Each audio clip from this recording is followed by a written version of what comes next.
The only reason why you're trading is to make money, not anything else. It's to make money. And the first rule of making that money is keeping what you have. But we were watching the marketplace, and I kept telling him, I said, look, it's going to go down. And every time it would run out, 15 handles or something, he was like, Dad, aren't you scared right now? And I'm like, no, I want it to go up to this area right here, because if it does, I'm going to sell one more. He goes, but how are you able to make money? If you sell it there, aren't you out? I said, no, I'm adding more. I'm adding one more. Every single time it does this, I'm adding one more. And I kept doing this on a 1 minute chart, kept building it in, building it in. And we got down and ended up making almost $11,000. He's like, you made $11,000 in like less than an hour. I said, just about an hour, yeah. He goes, can you do that every day? I said, I can do more than this every single day. But there are days where I will try to do this and I'll get hurt. And then I'll have to wait until the next part of the day. And then I'll do whatever I did in the morning. I'll do half of whatever I tried to do in terms of the size. So if Daddy's trying to trade with 10 contracts, I'm only going to be able to do 5.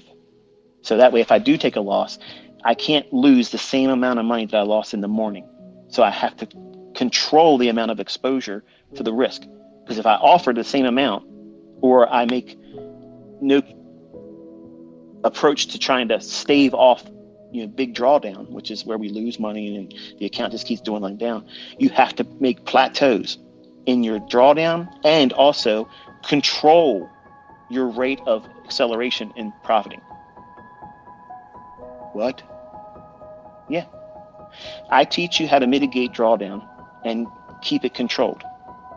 Every time you take a loss, you use half the leverage that you used the previous time. And then when you make 50% of that previous loss back, then you can go back to what that leverage was, what you took the initial loss on. If you really want to be conservative, you have to make all of that loss back before you can go back to that previous amount of leverage. That's not sexy. Those videos and those lectures, even when I was in my private mentorship and then people were paying me, they did not like that. But you know what? The people that make money, hundreds of thousands of dollars, real money, not demo, not market replay bullshit reports from Ninja Trader, they use this protocol to control their drawdown. It's realistic. It's real world, okay? Real money management concepts being employed there.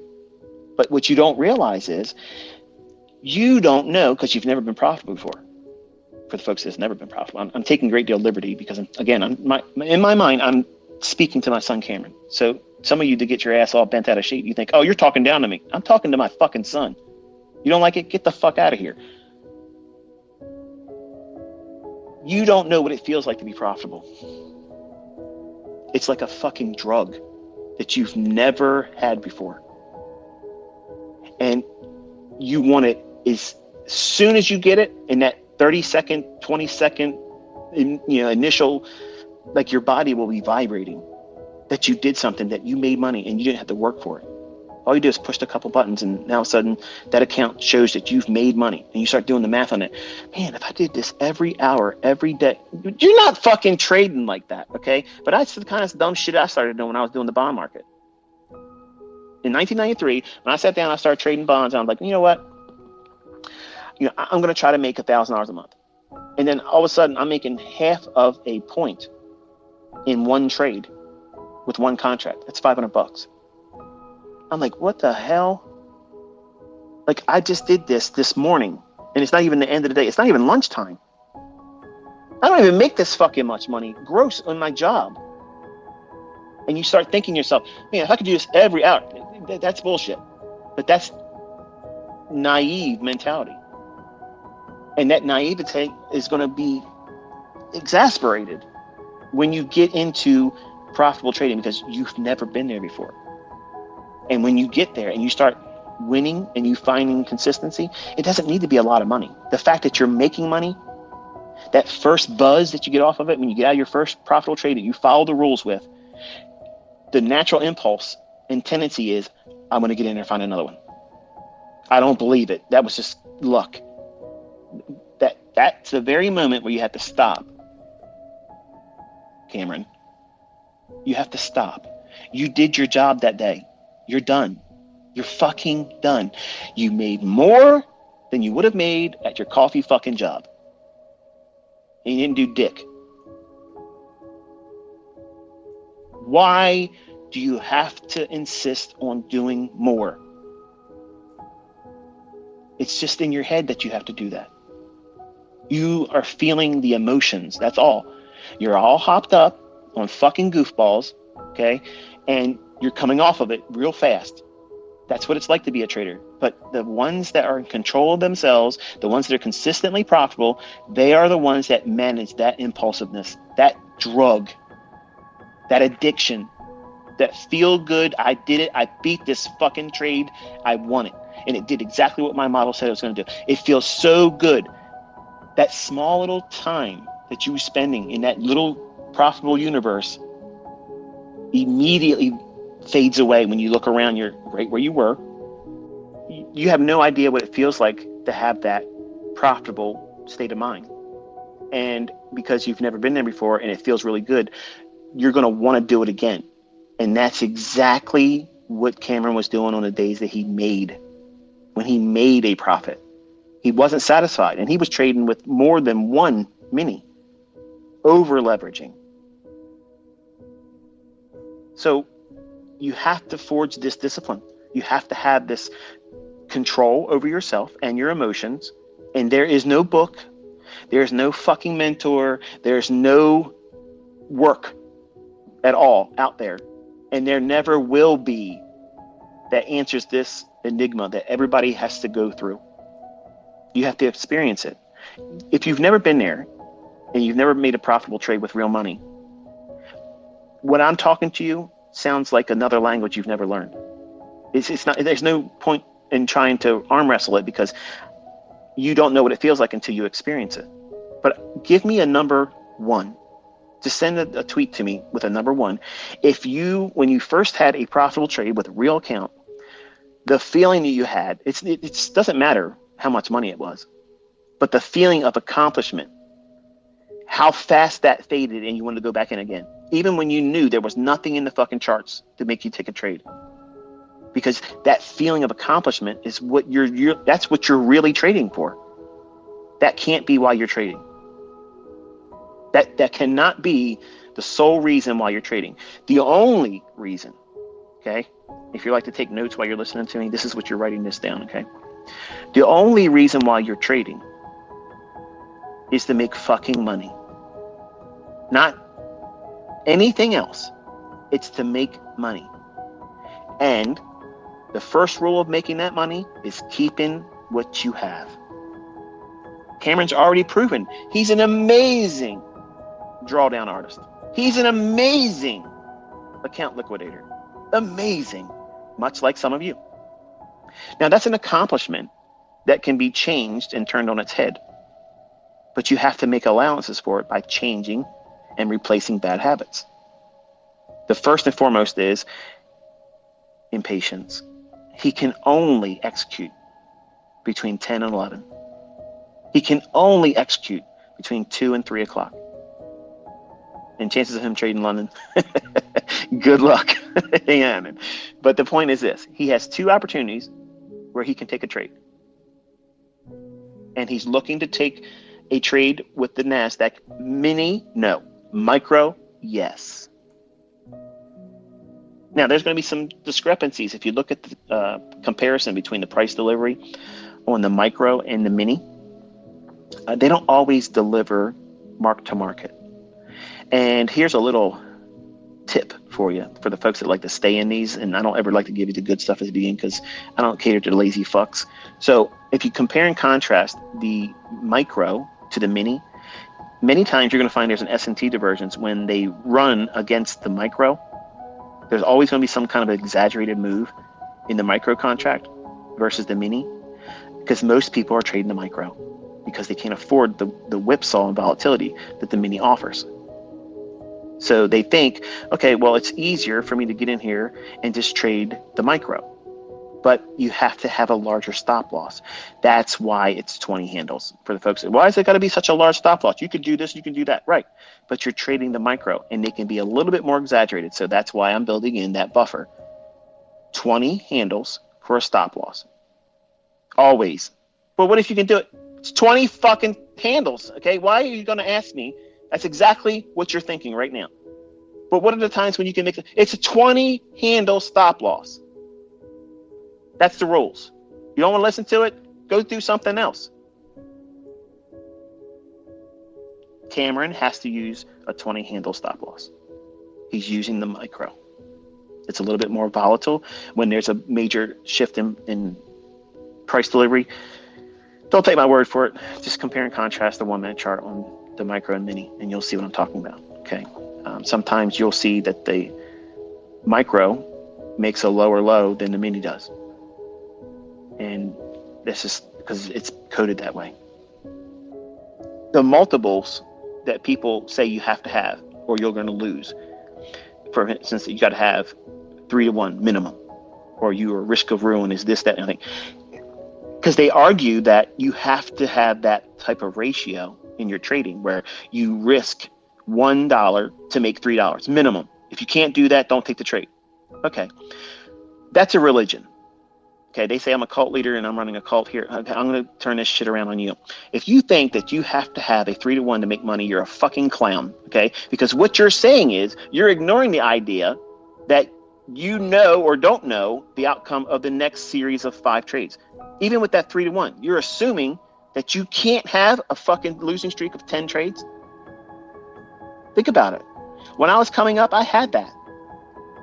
And I had a model that worked because I was trying to push the button more times than I should have. That's the part. That's the thing. That's the real troll in your trading. The impulsiveness. The times that you want to push it faster than it really is in the chart. That's where the real work is. And that means knowing where the price is going. Why should it behave that time? That's why I have time aspects to my trading. I cut out all the bullshit. And like I was showing you the other day with the FOMC rate announcement thing, why don't I trade those days? Why don't I tell my students to trade those days? Because the absence of precision. How much plainer does it need to be? They're highly manipulated at that time, just like non-farm payroll, just like CPI. You know, these big events, they're highly manipulated. So there's manual intervention, and you can't trust your chart. I don't trust mine. So you have to wait for that initial sandstorm to pass, and then go in there and do your business. But you don't think that way until you've been burned lots of times and lose money. But once you have learned how to keep that from happening again, and the effects of having lost money, you will appreciate sound logic and rules. I don't have a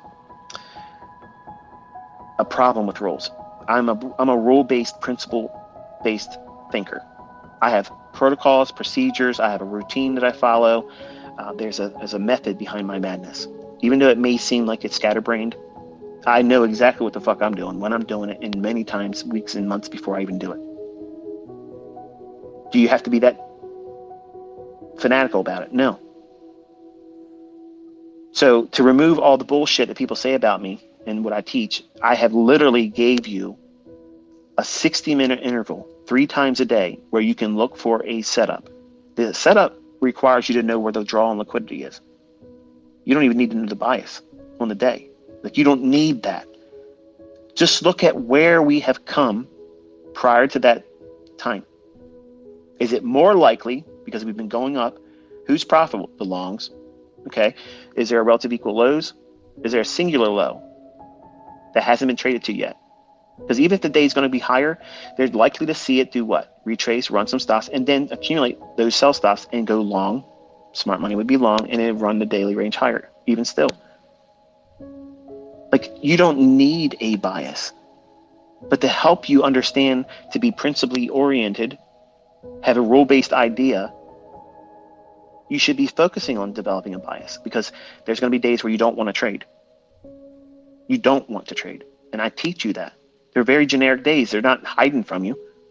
And when I talk about it on Twitter, oh, this is a day I'm not really excited about, or this is something I wouldn't touch. Otherwise, it's very static days. Days right before non-farm payroll, any FOMC day. Don't trade ahead of CPI, but after CPI, you can trade it. I mean, it's not rocket science. But many of you don't want to be told, don't do this. And many of you don't like to be told what to do. You come here, you listen to me talk, you talk about trading, you teach, you give things, you got students that are making real fucking money, you're showing executions that prove the concept, but you don't want to listen to the logic I share. Cameron. It doesn't make any sense to me. Like, why even fucking listen to me at all? Why? If you're not going to do anything with the information and follow the rules I'm laying down, what else are you going to do? I mean, think. The details, if you study them, you will see the method works. If you take a losing trade, guess what it does? The minimum.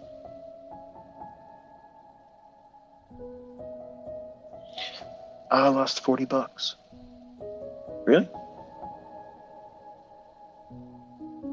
Wow, that's like fucking 2 pizzas today. 2 pizzas.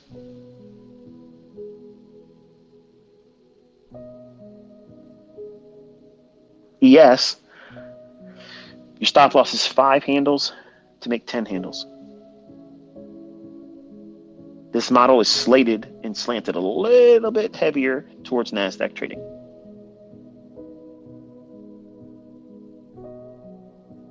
What distinguishes the time when he would trade NASDAQ or ES? The market structure that's in the chart on the 1-minute basis. That's it. What does that mean?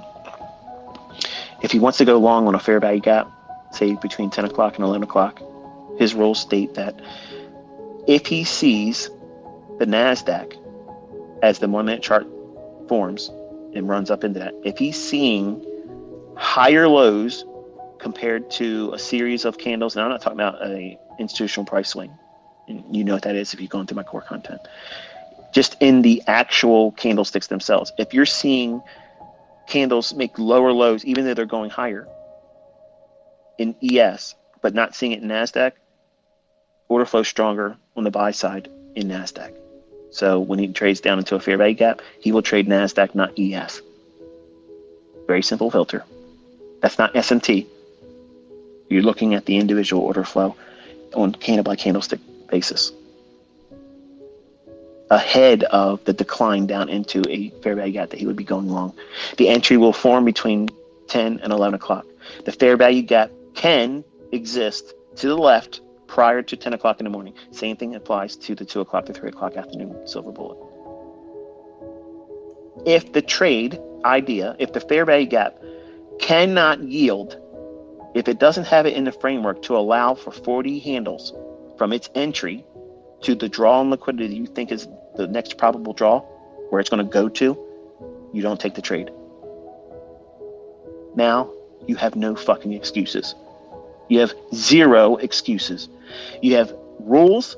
You have limitations placed on you. The money management aspect is absolutely in fucking iron now.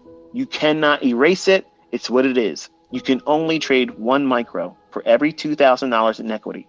Right now, 0 equity. When you start that funded account, you have a $2,000 account. You can only afford to trade 1 micro.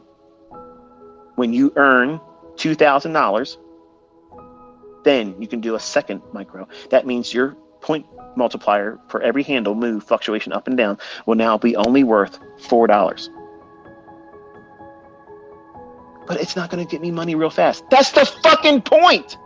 That is the reason why you're fucking broke and you can't make money. You're trying to do something that you can't do yet. Trade larger. It's not about fucking size. It's about quality.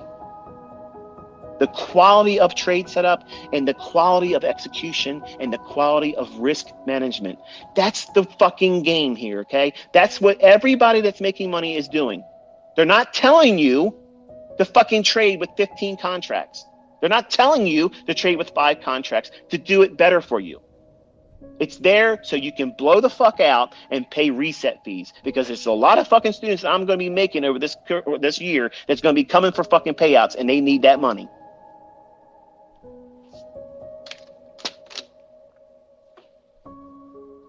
And that's every funded account company out there. I'm not slighting them for fucking making the money. Hey, that's a great model. Huge fucking potential to be profitable, because the statistics state that you're fucking 90% you're getting paid.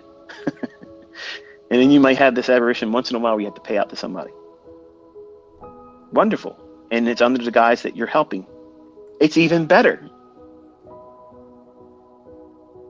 But let's be real. Okay, let's call a spade a spade. This is what it is. You're paying an interest payment of 8% a month on money that doesn't exist, whether you trade or not, and capitalizing on the likelihood that most people, and I mean like 98%, don't have any financial literacy whatsoever. They don't have any risk management appreciation whatsoever, and they have zero fucking self-control. And I'm bipolar, but I'm gonna tell you something right now. I'm not in there fucking doing Mickey Mouse money management. If you see me taking 6 contracts, 4 contracts in a partial entry on a pyramid, I can afford to do those types of trades.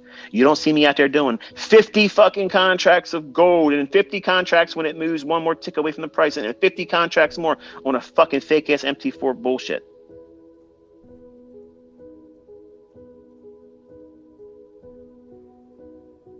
At some point, you're going to have to listen to somebody that's talking real shit, real stuff, real world stuff.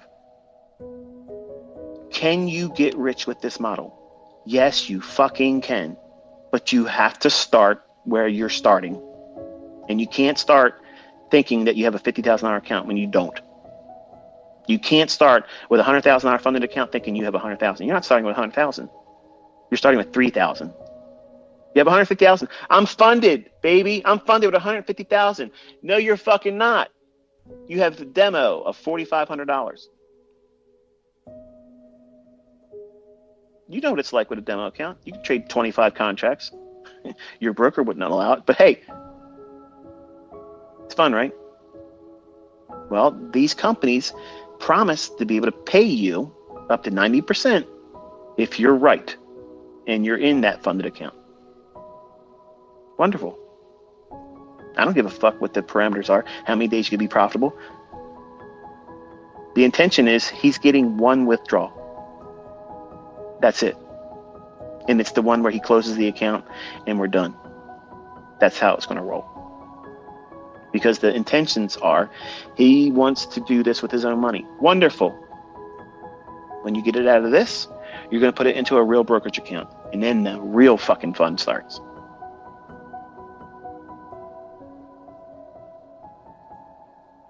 But he has less than $1,000 a month in expenses.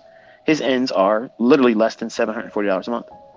That's not going to stay that way. In 4 years, it won't be that, right? When he has his girlfriend coming home from college and whatever life changes he's implemented to get himself in a more of an adult-minded, position to be with her, a more formal way.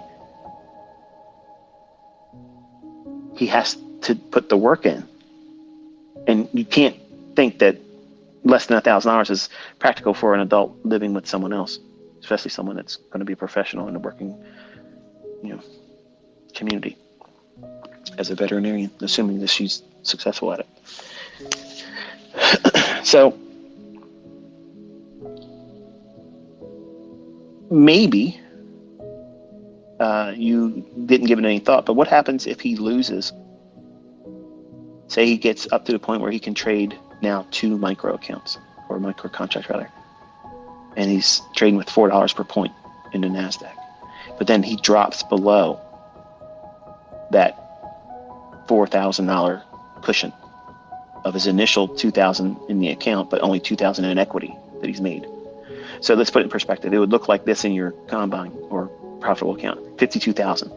As long as the $52,000 is showing on the account, he can trade 2 micro contracts. If he dips down and closes a trade, whether by stop loss or physically manually closing it, and it's below 52,000, he has to trade 1 micro until he gets back to 52,000.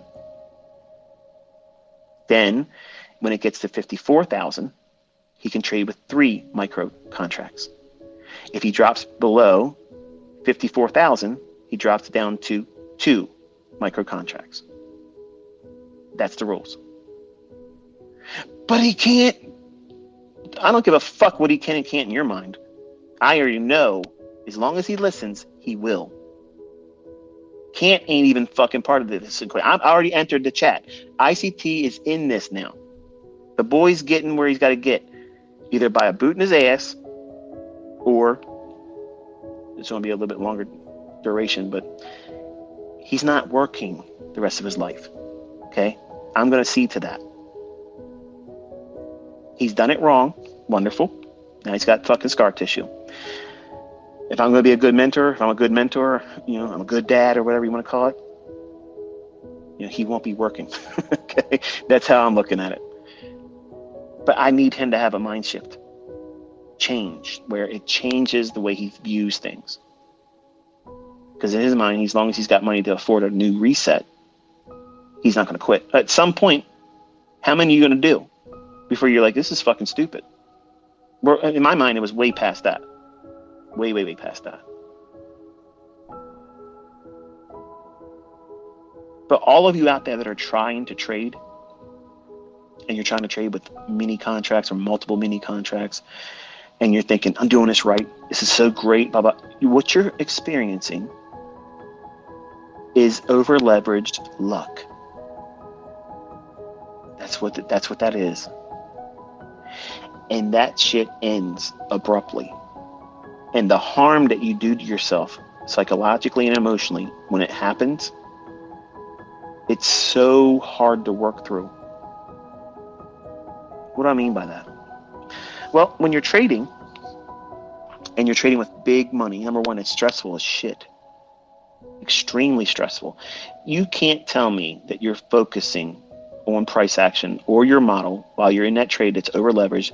You're watching the value of profit and loss tick. That's what you're really watching. And every time it ticks up $1,000 more, $1,500 more, $2,000 more because you're over leveraged, you're buzzing. And every time it ticks against you $1,000, when it's such an insignificant fluctuation in actual price movement, you're trying to talk yourself out of closing the trade. And that's not following your model. If you weren't over leveraged, you wouldn't even be feeling that impulsiveness to want to close the trade, or fear, oh, better close it now. Oh, if I don't close this trade, it's going to turn back on me. Or, oh, if I close the trade, I know it's going to keep running. That's the testimony of someone that's absolutely fucking gambling and over leveraging. They're literally telling on themselves. If that outside language and dialogue is occurring and you hear them, okay? If you hear them saying it, you watch them, some of them are on YouTube doing it, when they do that, they are literally removing all fucking doubt that they're gambling, they have no fucking control over themselves, and they're over leveraged to the fucking gills. That is not a fucking sound trader. That is a gambler. That's the equivalent of the person that goes maybe once or twice a year, flies out on comps to Las Vegas and loses more money, but swears up and down they had a great fucking time. Thank you for not using any lube on me. I'll be back next year. Make sure you give me another free rental room. I'm going to come here with more money next year. Great time in Las Vegas. They say everything in Las Vegas stays in Las Vegas. That mindset needs to fucking stay there. And don't go back out there. Do something where they have the odds in your favor, because that shit ain't it. In trading, some of you are trading. You're trading just like Las Vegas. Well, all I got to do is reset. Eventually, I'm going to get that 15 contracts and hold for a 100-point move. It's going to happen. The fuck it's going to happen. Okay, it's not going to happen, because everything you're doing is going to ensure that it doesn't. You're increasing the amount of adrenaline and cortisol pulsating through your body while you're watching something with the hopes that you don't fail, when if you would have traded with the proper leverage, it doesn't fucking matter if it turns on you. You're trading the statistical probabilities of that setup forming and following suit to the rules and the model's expectations. That's what you're doing as a trader. The money is the least important fucking thing. The only time money is important is when it's time to pay your quarterly fucking taxes, or when you settle with Uncle Sam at the end of the fucking year. And you better be on fucking time with it. Then after that, once that part's done, then you can glory and gloat about what you fucking made. Because until that man's fucking paid, you ain't made shit. You ain't done nothing. You've done nothing. 1 week, 1 day, 1 month ain't shit. It's nothing.